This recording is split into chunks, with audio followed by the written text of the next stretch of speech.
Senior सहाफ़ी और तज्ज़ियाकार नुसरत जावेद के मुताबिक पीर की शाम अपने टीवी शो के लिए मवाद जमा करने की खातिर साथियों समेत एक कमरे में बैठा था। मेरे सामने की दीवार पर 5 टीवी स्क्रीनें नस्ब थीं। इन पर चलते टिकर चीखते रंगों के साथ एक ही खबर दोहराए जा रहे थे। मज़कूरा खबर के मुताबिक सेनेट के लिए बलूचिस्तान से आज़ाद हैसियत में मुंतखब होकर बाप पार्टी के हुए अब्दुल कादिर साहब ने सुप्रीम कोर्ट के जजों की तादाद में इजाफे के लिए एक कानून मुतारिफ करवाने की कोशिश की। सुप्रीम कोर्ट के जजों की तादाद में इजाफे का जिक्र हुआ तो मेरे समेत कमरे में बैठे 5 अफराद को शुबा हुआ कि गुज़िश्ता कई दिनों से शहबाज हुकूमत आला अदलिया को लगाम डालने के इरादे से नए कवानीन का जो पैकेज मुतारिफ करवाना चाह रही है, सेनेटर अब्दुल कादिर का पीर के रोज पेश करदा बिल भी गालिबन इसका हिस्सा है। इससे कबल गुजरे मंगल के दिन मौलाना फजल रहमान की जमात से ताल्लुक रखने वाले नूर आलम खान ने भी कौमी असम्बली में अदालती निज़ाम में बेहतरी लाने के बहाने चंद कवानीन मुतारिफ करवाने का इंदिया दिया था। इनके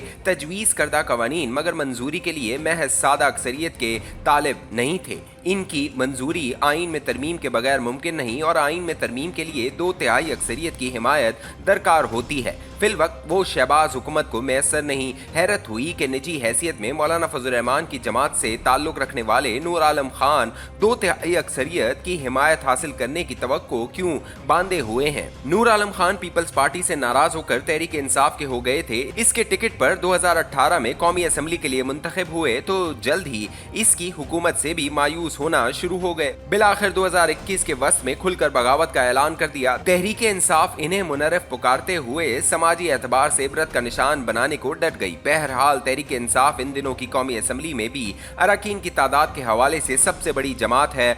वो नूर आलम खान के पेश करदा कवानीन की हिमायत कर नहीं सकती। गालिबन इस हकीकत को जहन में रखते हुए नूर आलम गुजरे मंगल के दिन कौमी असम्बली में तशरीफ ही न लाए। इस दिन हुकूमत भी कोरम पूरा न कर सकी। मामला टाई टाई फिश हुआ महसूस हुआ। पीर के रोज ऐवान बाला के इजलास में लेकिन अब्दुल कादिर सिर्फ सालतन मौजूद थे। उन्होंने बिल पेश किया तो वजीर कानून ने इसकी मुखालफत के इज़हार के बजाय इसे मुतल्लिका कमेटी को भिजवाने की सिफारिश कर दी। तहरीक इंसाफ चराग पा हो गई। सुप्रीम कोर्ट के जजों में इजाफे की तजवीज़ को साजिश शुमार किया और इसे हुकूमत से मंसूब इस साजिश का हिस्सा करार दिया जिसके जरिए वो अदालतों की आज़ादी सल्ब करना चाह रही है। ये अलग बात है कि तहरीक इंसाफ ही के सैयद अली जफर इस ख्याल से मुत्तफिक सुनाई दिए कि सुप्रीम कोर्ट के जजों की तादाद में इजाफे की ज़रूरत है। अब्दुल कादिर के मुतारिफ करदा कानून की ब्रेकिंग न्यूज़ चल चुकी तो बहस ये शुरू हो गई कि इसकी मंजूरी के लिए 2/3 अक्सरियत कहाँ से आएगी। थोड़ी तहकीक और इधर उधर फ़ोन घुमाने के बाद इल्म हुआ कि सुप्रीम कोर्ट के जजों की तादाद बढ़ाने के लिए आइन में तरमीम दरकार नहीं। सुप्रीम कोर्ट के जजों की तादाद आइन नहीं बल्कि 1997 में मंजूर हुआ एक कानून तय करता है। इस कानून में तरमीम के लिए ऐवान में बैठे अरकान में से सादा अक्सरियत ही हाँ दरकार होगी और वो हुकूमत के ताउन से बआसानी फराम हो सकती है।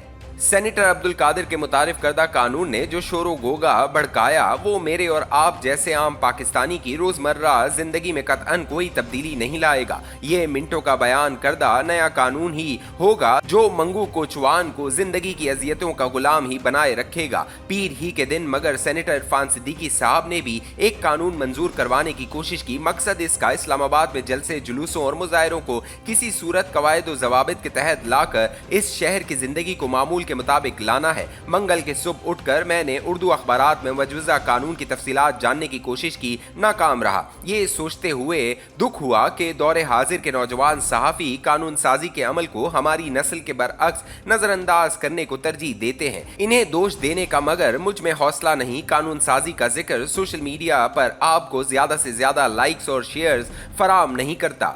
सियासी और आईनी उमूर पर गौर करते हुए इज्जत माब जजों के तैश में दिए रिमार्क्स की रिपोर्टिंग मगर बल्ले बल्ले करा देती है। अखबारों से मायूस होकर मैंने एक चहीते जूनियर मौला बख्श सुमरो को फोन किया। हम इसे प्यार से MB पुकारते हैं। मेरी दानिश में इन दिनों वो वाहिद रिपोर्टर है जो दीवानगी के साथ कानून साजी के अमल पर कामिल तवज्जो मबजूल रखता है। इसकी बदौलत इरफान सिद्दीकी साहब के निजी हैसियत में मुतारिफ करदा कानून की तफसीलात का इल्म हुआ। इन्हें सुनकर दिल से बर्जस्ता दुआ निकली कि इरफान सिद्दीकी साहब का पेश करदा बिल न सिर्फ जल्द से जल्द मंजूर हो बल्कि जिले इंतजामिया इस पर शिद्दत से अमल दरामद को भी डट जाए। ऐसा न हुआ तो यकीन माने चंद ही बरसों बाद इस्लामाबाद रहने के काबिल शहर नहीं रहेगा। यहाँ की महंगी जायदादें और घर खरीदने वाले मातम कुनाई करते हुए अपने गिरेबान फाड़ना शुरू हो जाएंगे। इस्लामाबाद अब बकिया पाकिस्तान से कटा जजीरा नहीं रहा। 1990 की दिहाई से इसकी आबादी में हैरान कुन हद तक इजाफा हुआ है। इसके फैलाव और आबादी की वजह से कौमी असम्बली की 3 नशिस्तें अब इस्लामाबाद के लिए वक्फ हैं। वसी व अरीज रकबे तक मुसलसल फैलते इस्लामाबाद को